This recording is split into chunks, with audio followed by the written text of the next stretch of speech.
Hello and welcome back to the channel. Is the recession going to be an absolute implosion for media companies? Well, it looks like it's already starting. Vox Media is cutting staff, slows down hiring as their fears of recession grow. Vox Media is laying off 39 employees in sales, recruiting, and certain editorial teams.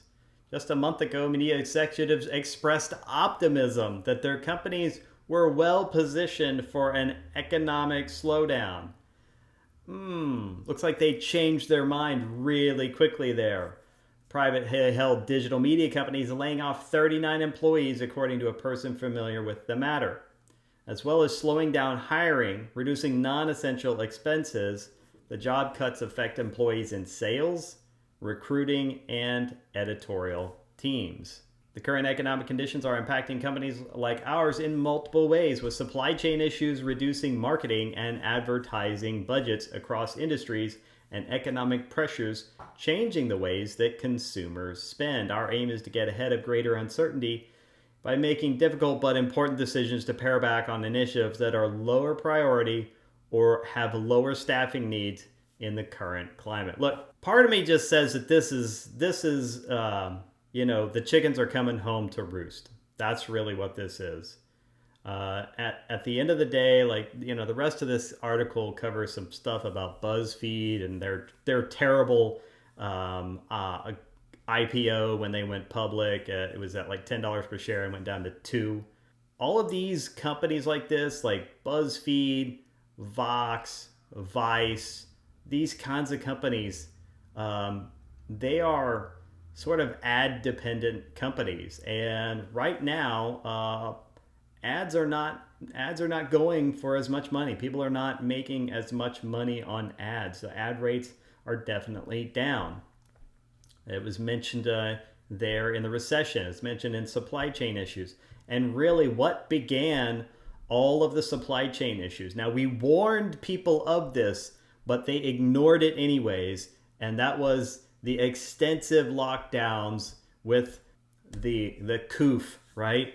And as a result of that, it had an impact on supply chains. And once you start disrupting supply chains, it's going to carry on. It's going to create a ripple effect, and it will ripple out. And people just thought, because we said, hey, this is going to have an impact, it's going to take time for it to shake out. They thought, they didn't believe us. They didn't believe anyone trying to get everybody to isolate. It ended up carrying on for far too long.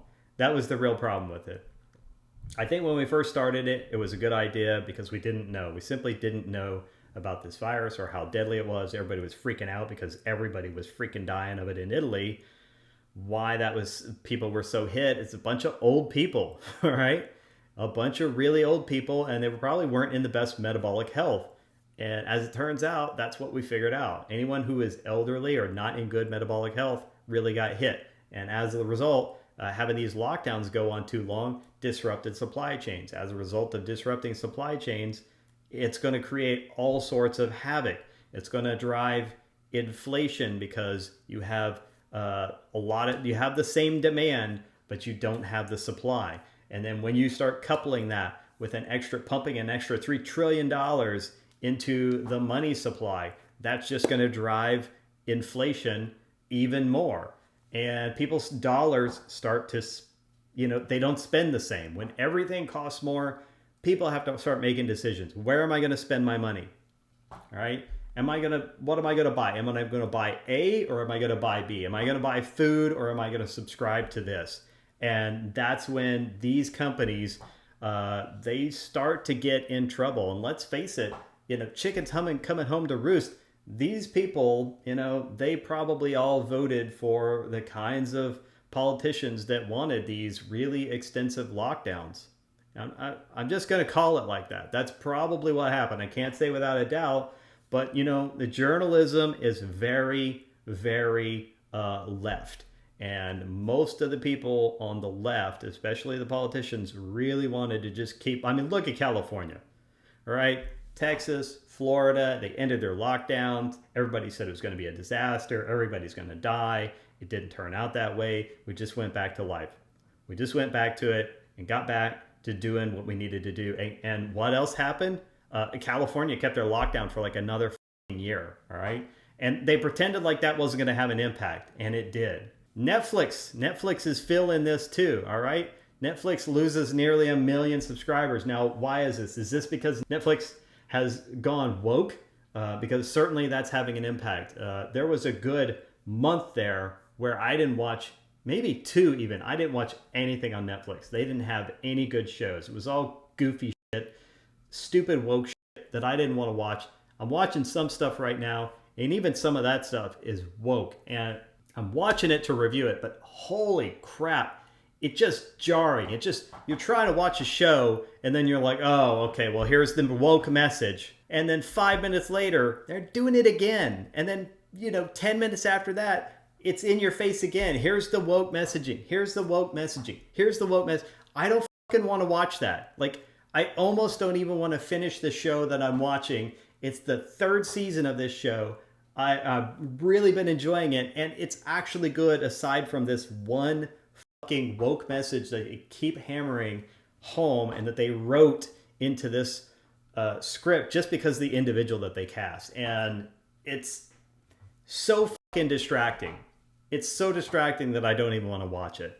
And yes, inflation is actually having an impact. And here's the thing, Biden's inflation nightmare getting scarier.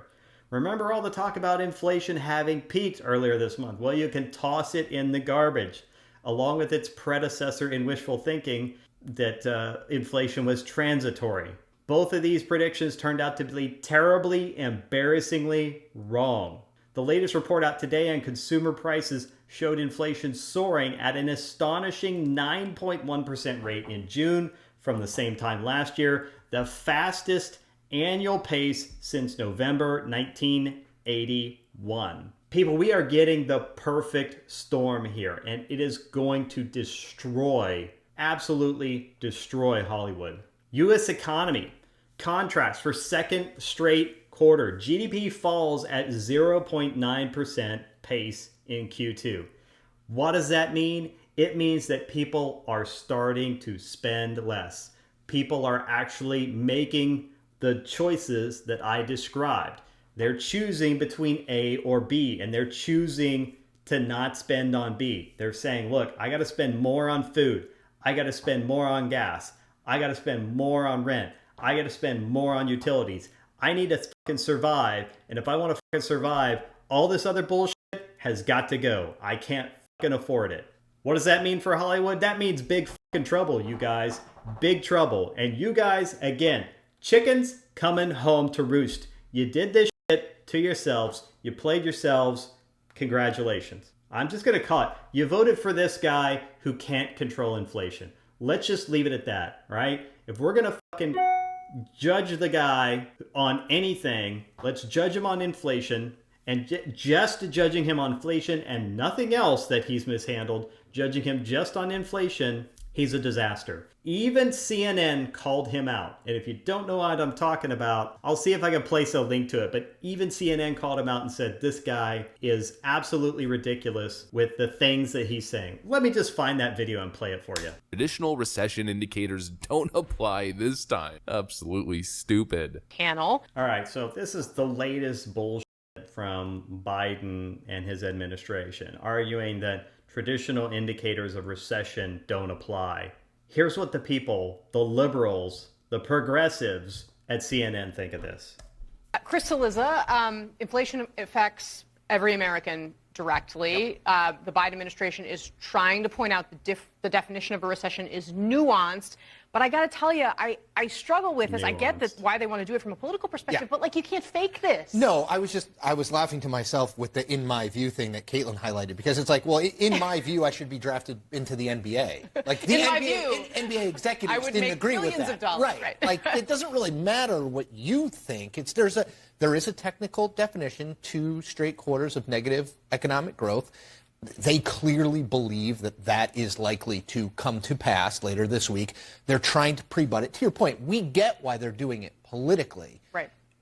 At the same time, we have these terms for reasons. You don't have to like it. Of course they don't like it. Oh, so we have terms. Suddenly definitions matter. Look, this is coming from the same group of people. Again, liberals and progressives that like to redefine everything. They're constantly changing the definition of stuff. But you see in there, he specifically said 2 quarters of back-to-back lack of economic growth. 2 quarters of economic contraction is an indicator of recession. And that is what's generally accepted. If you don't believe it, let's just go and look at Investopedia. What is a recession? A recession is a significant, widespread, prolonged downturn in economic activity. Because recessions often last 6 months or more, one popular rule of thumb is that 2 consecutive quarters of decline in a country's gross domestic product constitute a recession. Well, guess what happened today? U.S. economy contracts for second straight quarter. GDP falls at 0.9% pace in Q2. People are talking about this recession like it's going to happen in December. I keep hearing December. It's here today. It's here right fucking now, and it's going to be an apocalypse for Hollywood. They already destroyed the movie theater industry. They already destroyed their own economics. Disney, all the theaters, all the major movie groups, Warner, all of them are suffering because of the decisions they made, because the politicians they voted for, because the people they put in power, people who locked everything down, people who ended their ability to make money. And then these same or other people that they elected have not been able to get a handle on inflation, decided to print an extra $3 trillion over the $3 trillion or $2 trillion that the previous jackass printed. And that makes a bigger mess. It's like we've got a raging inferno going on, and what I'm going to do to put it out is I'm going to dump a whole shit ton of gasoline on it. And I'm hoping that works. That's what the previous guy did. I'm hoping that works here. I would say you do that once and maybe you can get away with it. We really weren't sure if we could get away with it the first time. And they did it again before we could see the impacts of that. And now we're feeling the impacts of both. And it's a nightmare scenario for Hollywood, for streaming companies.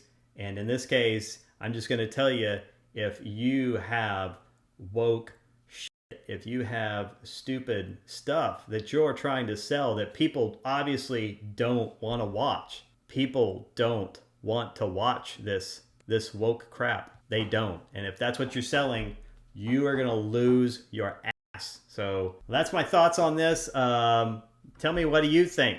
Tell me what's your personal situation? What streaming services are you prepared to get rid of? What are choices are you having to make? Are you having to let go of stuff? Let me know in the comments.